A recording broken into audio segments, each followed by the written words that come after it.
This is a philosophical poem about teaching. It's called The High School English Teacher. Some days you feel like a pointless taskmaster haranguing a gang of disaffected devotees, late bell to late bell. Some days you wonder if anything coming out your own mouth makes sense.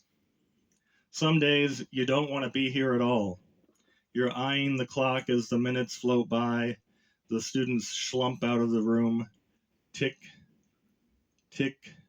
You wander too easily off topic, too uninspired with yourself to maintain merely a bad mood, not nearly a healthy negativity. Some days you ask, should I be doing something else? Other days you slog through hours of 2-paragraph responses, hoping for a spark in the thinking to fire you up, to stoke a response. It doesn't always happen, but it happens not never, too.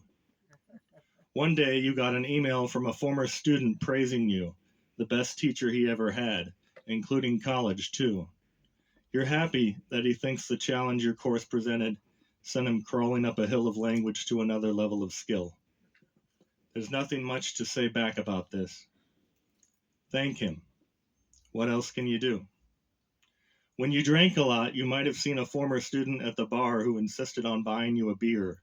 You might have listened to the boozy truth of how they honest to God loved you. Your dream is to be flown across the country, around the world even, to read your poems to honestly interested crowds of eager listeners. But this is what you got instead. About 25 faces per class period, hopeful, or bored, or angry, or sad. Somewhere else in their heads are right here, right now, turning the light of their young. And yes, you know it to be true. They're hopeful, they're eager faces toward you.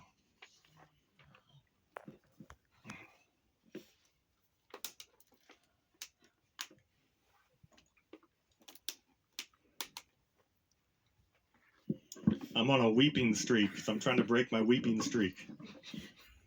I've cried at every reading for like 2.5 years. You're contagious. I don't think that counts. It wasn't real weeping. A few more, but most of them are short. Okay.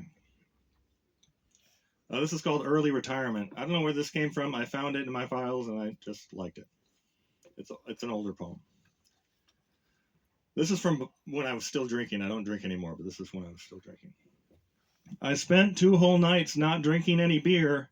Okay, thanks. My life's fixed now. Thanks for your concern. No, AA doesn't seem so necessary after all.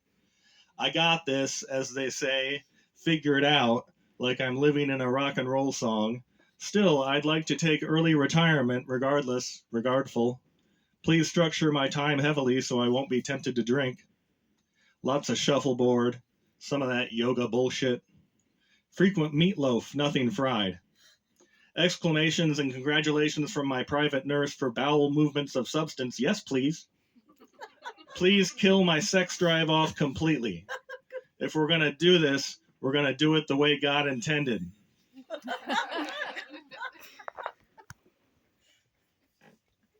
Okay, this is called The Body Ages. It's brand spanking new, pretty much. Kink in my back, morning after morning, all week.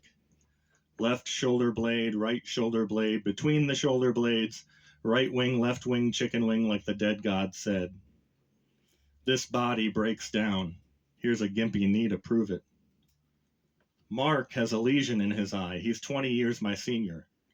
Grace of God or no, we're all traveling there, or somewhere in close proximity. Death, are you a person after all? Some say you are a lover. Some say you are a sweet release.